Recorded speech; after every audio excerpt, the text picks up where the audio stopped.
Hello! In front of me I have Amazfit Bip 3 Pro, and I'm gonna show you how to factory reset this device by using the system settings on the watch. Before we start, if you want to factory reset your watch, make sure that the battery level on your watch is at least above 30%, because if the battery dies during the resetting process, it might damage your device. Now let's continue with the reset. So the first thing you will need to do is to wake up the screen on your watch, and you can do it by pressing the side button.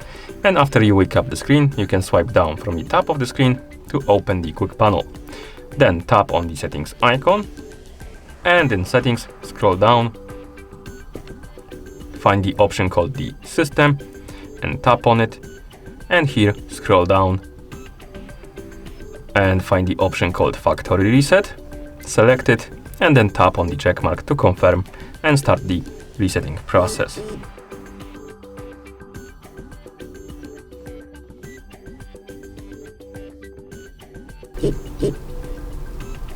And once you see the QR code on the screen, this means that the factory reset is complete.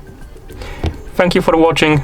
If you found this video helpful, please consider subscribing to our channel and leaving the like on the video.